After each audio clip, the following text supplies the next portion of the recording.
There's me before I had a ponytail. Thomas Arnold is my name. I've been your MC the past couple of days. Fun fact, I'm not an MC, and I've never MC'd before. So it's been nice to meet you all. My day job is I run a small video production business. I'm going to caveat this by saying this deck is not a sales pitch. I don't care if you hire us or not. I'm just going to give some stuff that I think is helpful, but I'll just give context so it makes sense. I run a small video production business. It's myself and 4 other lads. We do around 25K a month in revenue. We're definitely not a big B2B business. Our business is split in half between we film a lot of events, corporate testimonials, and then we do retainer work with people where we just do content creation. So if anybody remembers Mihal's slide yesterday, where he had like the production line of marketing, and it was like content, SEO, PPC, all of the above. I was like, oh my God, we only covered the content and the creative, and then we do some of the social media management as well. So this talk is going to be very, very specific, and it's going to be very honest, mainly because I don't really have anything to sell you. So I'm going to talk to you about my specific lived experience around TikTok, the accounts that we've run and what we've seen, how I think it can apply to you guys, and it's all going to be as honest and transparent as it can be. I could lie and say that we have a bunch of enterprise clients, but we don't. We do a few video testimonials for bigger companies, but we're mainly B2C. But this talk has a slant of B2B because I want to make it as relevant for you guys as possible, because your time is your biggest asset. So the clickbait thumbnail is how to get your first 1,000 followers on TikTok. Hopefully by the end of the next 30 or 40 minutes, you'll be able to get that for your business. So I'd like to open the floor, first of all. If I was in your position in B2B, I wouldn't be going anywhere near TikTok because I'd want to keep my job. And I think when I speak to older people who are in more like corporate organizations, or they do their marketing in a more maths-based way, TikTok doesn't really come on their radar too much because it seems quite scary. So we'd love to just start with, is TikTok on the radar of anybody's businesses? Do they do it heavily at the moment? And what are the areas of interest? Because I obviously can like tailor the talk that way. Because I've asked so many questions the past couple of days. Yep.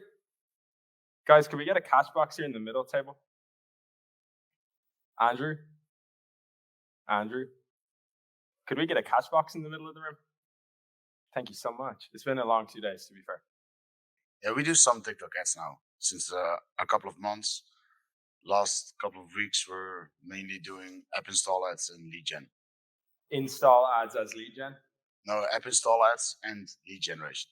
Okay, cool. And you're mainly running ads? You're not like you're doing organic as well, or the main focus is on ads? Only ads. And you're running it for other people or your own business? Other businesses. Other businesses. Okay, cool. Yeah. The CPMs, we don't really run ads, if I'm going to be very honest with you. I have mates who have ad agencies. I hear they're very cheap. I do have a slide on ads. We ran one for, this is skipping to the end of the deck, but there's this nightclub in the middle of the country in Ireland. Well, first of all, very few people live in Ireland, right? So the fact that there are nightclubs is a miracle in and of itself. But there's a nightclub in the west of Ireland, which I'm driving to after this talk. It's called Push, and it's in a town called Carrick-on-Shannon. Carrick-on-Shannon, for those who don't know, who I wouldn't expect you to know if you're not from Ireland, is like the Las Vegas of Ireland. It's the destination city, but it's Las Vegas, but there's 4,500 people in the town. So there's very few people there. So if you're, a performance marketer and somebody calls you and says, I want to run ads for a town of 4,000 people, you'd say, bro, you might as well give up now because that's just not going to work. But the reason I bring that up is because we did our whole campaign on TikTok because we felt like that was the easiest way to get out to people. We did run some ads, but we ran into 2 issues. One, there was 2 strands to the nightclub, over 21s and 13 to 17. You can't run ads for 13 to 17-year-olds, obviously, because that sounds quite evil, unless it's for an educational resource. And when it came to the ads in general, if we picked like a too small of an audience, TikTok just wouldn't spend the money. So because not enough people have actually used the ad platform yet, you have to keep it quite general. That's what we found anyway. Keep it general, give it to TikTok, and then they find the people who like your content. So TikTok ads seem to be working well for people. It's obviously the easiest thing to sell now as well because it's like new, So I'm going to give a quick jump into my backstory.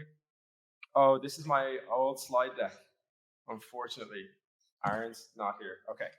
Um, so I'm going to add in bits here that are missing. So I've been making content since I was 12. I know I look like I'm 12, but I'm 25 now.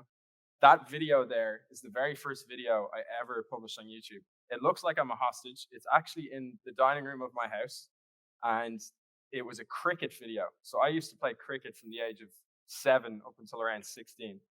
And I made cricket videos because I made a comedic sketch video and showed it to my dad. And he said, "There's no way you can publish that online. But if you do something educational, I'll allow you to do that." So I would go onto Google and find the most searched terms to do with cricket, which I doubt anybody here plays cricket, but it would be stuff like how to bat, how to bowl, how to field, how does swing work on a ball, etc. And I would just take those most searched topics and I'd make videos on them because nobody was making videos on them however many years ago that was, 13 years ago. And that was my first foray into content creation. Over like 18 months, the channel got like 250,000 views, but it wasn't really about the views. I just loved making the videos.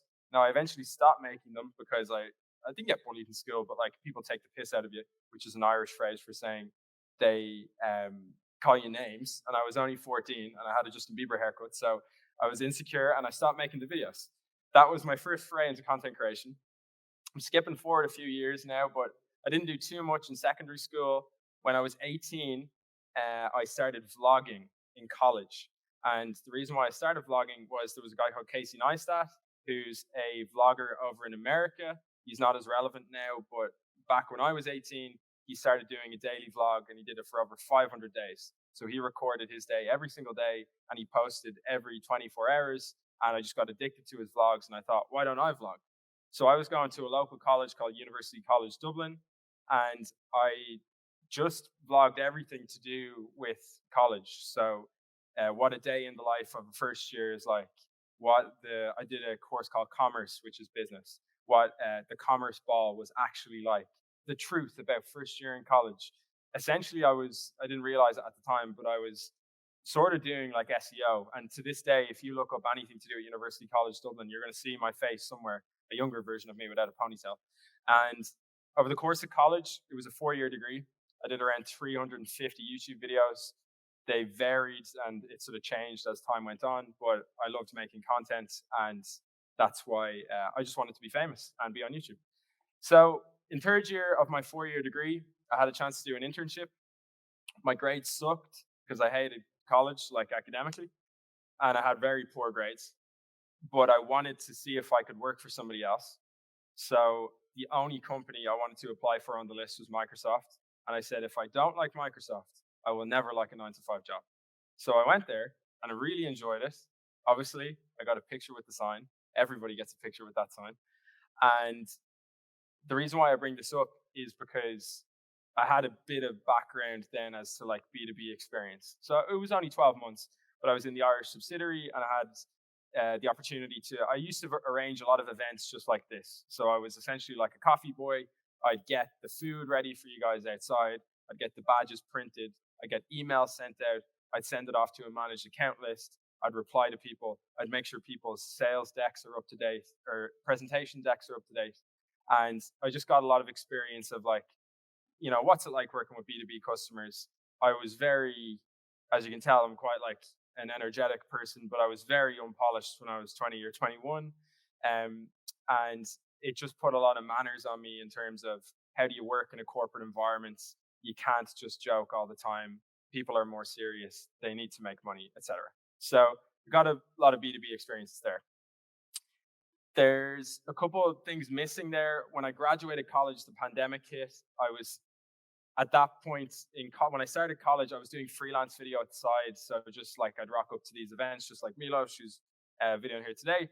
I'd make a bit of money. I'd go home. I didn't have to work a part-time job. By the time I was finished college, I had an office in the city center, about a 10-minute walk from here. I had 2 lads working for me. We had 4 retainer clients who were making around 10K a month. Obviously, I had to spend lots of money on a bunch of other stuff. And I was like, oh my God, I have my own business. I don't need to take a corporate job anymore. And the pandemic hit, business went down the toilet. I had a friend at the time who we shared the office with, and he came up with the idea of we should start an influencer house. So the summer before in 2019, I flew over to Los Angeles for a 2-week holiday. While I was over there, I used to do a podcast. When I was over there, I did a podcast with a guy called Thomas Petru. Thomas Petru started what was called the Hype House. The Hype House was the most prominent TikTok house in America over the past like 5 years. And I met him before he started it. And when Jake brought up the idea of doing the influencer house here, I was like, oh, well, this makes a bit of sense. This guy, Thomas, has done it in another country. We could try it here. I had, having done a lot of my vlogs, I had met a lot of creators in the country in Ireland. And, I could reach out to them to see if they'd want to be part of a creator house. And unlike the complex beasts of machines that your businesses are, an influencer house definitely is not. You rent a house, you get some social media personalities in it, and you try and get some brands involved to help with the money that is bleeding out of my bank account from renting a really nice house in the south of Dublin. So I did that with my co-founder for 4 months in the pandemic. Then we did it again the following summer, which was last summer in Los Angeles. So it was the same sort of setup, but this time we made it a game show based content house. So it was more like a reality TV show. So we had a 5-day-a-week production that we published on YouTube. I ran the production team. We essentially ran like a reality TV show, but the cameras were only really on from like 9 to 5. And we published it on YouTube. You can still look it up now. It's called the Go House LA. It's no longer happening anymore. I stepped away from the business last September, came back to Ireland, and since then I've been running a video production and social media management company. So essentially I've been doing communications my whole life. I wouldn't say that I'm the most experienced person in the world. I'm sure you guys have more connections than me, but I've pretty much learned everything from lived experience and smart people that I've met around me. And a lot of people came up to me after the TikTok house and asked me how to grow on TikTok. And I thought, well, I know a decent amount about how the creator landscape works and how people could get started. So I focus in on SMB, and that's what I'm doing at the moment, is helping SMBs grow their TikTok accounts. So what are we going to get from today? And because this is the old deck, I'm going to talk about some of the things that would have been on the new thing, but it won't be represented on the slides. So I'm going to make this very practical for you. As I said, I don't really have anything to sell, so I'm just going to, if you're thinking of starting a TikTok account, these are 10 things that have worked for us, and we've seen it help grow our accounts and other people's accounts, all through organic as well, because we don't do paid. So that's just one caveat. Then I'm going to show you some Irish business success stories, and then so both businesses and individuals who have had success on TikTok. And then I'm going to show you a recent account which we got to 1,000 followers in 5 days. Caveat, there's a big caveat to it, but we'll deal with that at the end. If there's any questions at any points, let me know. I'm here to help. I'm just your local friendly MC. So first of all, let's talk about TikTok by the numbers. I know you guys probably already know this because you're all very smart and you all know everything about marketing already, and as I've gathered over the past few days. But it just sets the scene for why I think the platform matters in a 2022 world. So it's had over 1 billion downloads. That's obviously a lot. There's only 7 billion people on Earth, and there's very few social media apps that have gotten over 1 billion downloads. The average person spends 50 minutes a day on TikTok. How many people have the app on their phone? Nice. How many people are thinking about downloading that? How many people just don't want to download it because they're going to get addicted? Nice. Because of privacy. Oh, right, that's an interesting question. Why do people not want to download it? Johan. Oh, that's fair enough. What do you spend most of your time on, social media-wise? Oh, sorry. You mean in terms of social media? Yeah, where do you spend the most amount of time? I would say Instagram, because everything kind of gets consolidated there Yeah. in the end. I do have an account on TikTok. It's actually on my iPad, but I can't tell the last time I opened that. So yeah, I think it's just not for me. And my company won't touch it anyway. So yeah, that's the big caveat with this conversation, is like, you're probably going to walk away from this going, oh, Tom's a nice guy, but we're obviously not going to do this in our company, which is completely fine. Do you know what I mean? Like, that's just how life works, isn't it? Until something becomes a safe bet, people won't pick it up. So that's why this seems to work better for SMB, or it works for performance managers who are like, oh my God, Facebook is absolutely throwing me on the ground with its CPM. So I need to pick another platform. So I can understand. Why else would people not have an account? I'm only saying this because somebody DM'd me yesterday from Microsoft going, I'm not downloading that because they breach people's privacy, which is, an interesting point.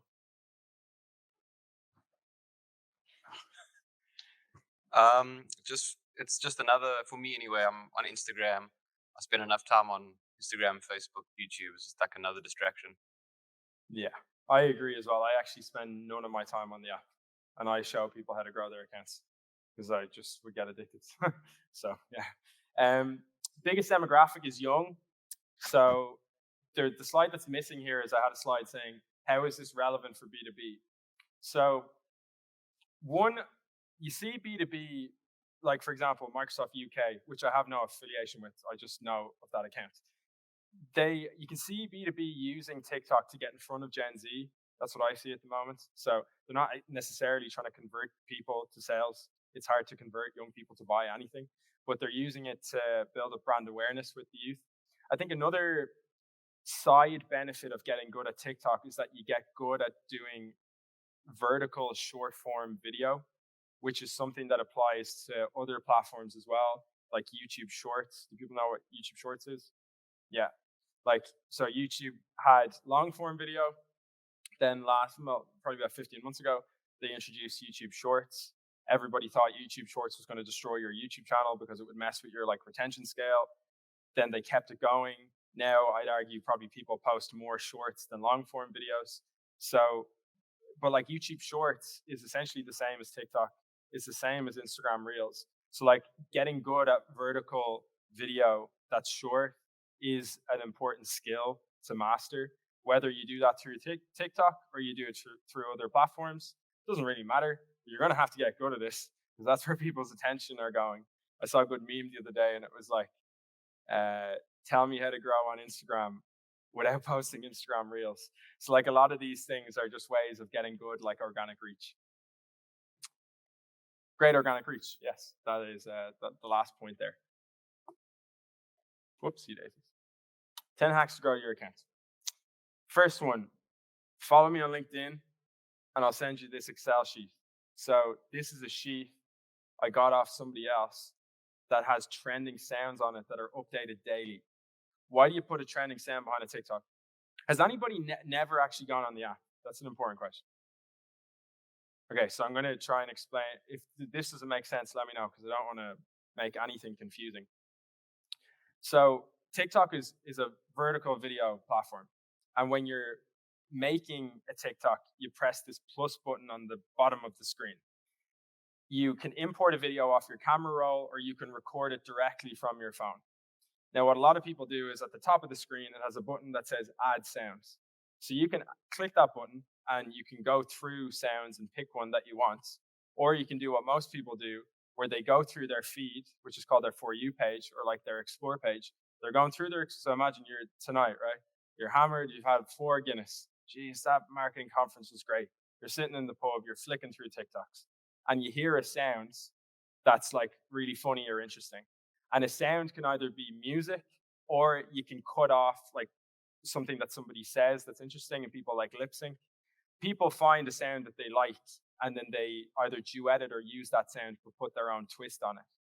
With all the sounds on TikTok, and this goes back a bit earlier to what we were saying about podcasting, you were saying, how can you categorize podcasts? With TikTok, sounds become their own tags, if you want to call it that way. Sounds that perform well, you can click the sounds and it'll say 20,000 videos have been made with this sound. 4 videos have been made, 200,000 videos have been made. And with this sheet, it gives you sounds that don't have so little people duetting it that it's not actually trending, but don't have so many people duetting it that you're just going to get caught in a sea of contents. Yes, we have another question. It gives you trending sounds in the middle where this guy sees that, enough people are duetting this that I feel like you should add it to the background of your TikTok.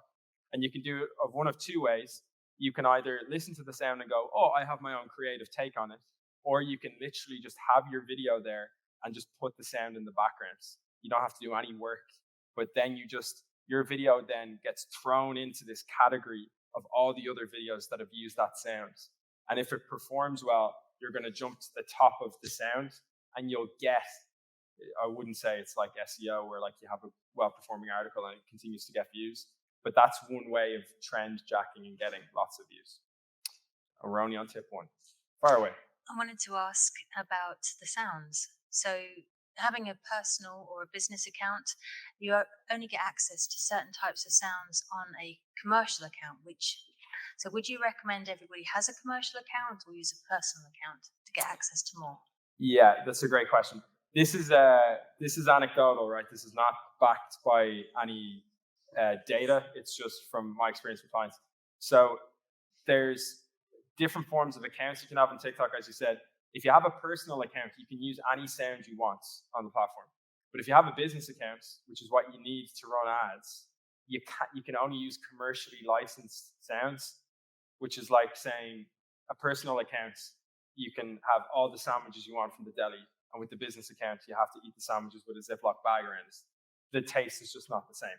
So from my experience, unless we have to run ads, I normally just keep it to a creator account, because I feel like we're actually going to get more reach by being able to use the sounds that everybody else uses. I wouldn't say, I'm not coming from a paid media background, but that's the caveat to it. The other downside of having a business account, you can't make playlists. That's something that you can have on your profile. You can categorize your videos into like, do you know the way with Instagram, you can have Instagram highlights? It's like the same thing on TikTok. You can have playlists. You can't do that with a commercial account either.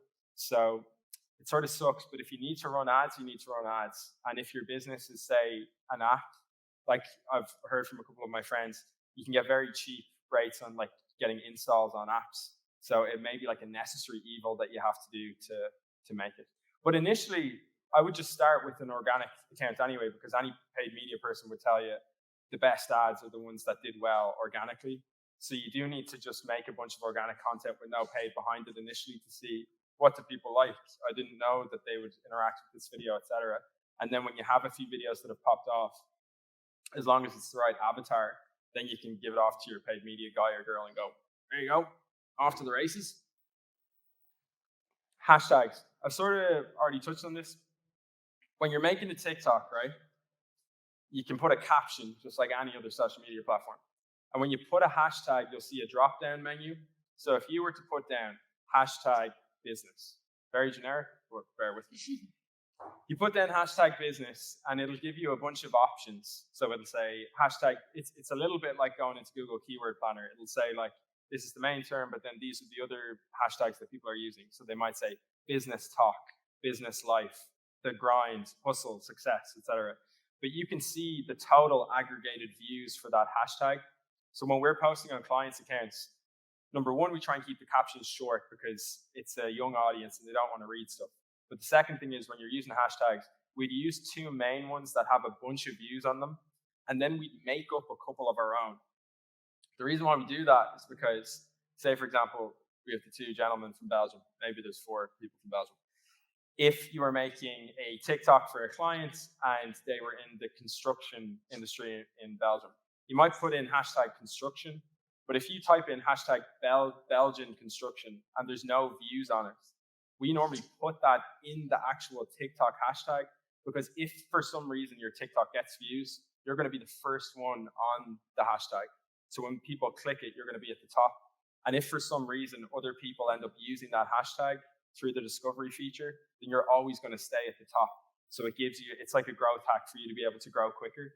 So you use a mixture of both, well-performing hashtags and ones that you can essentially be like the dominant business in.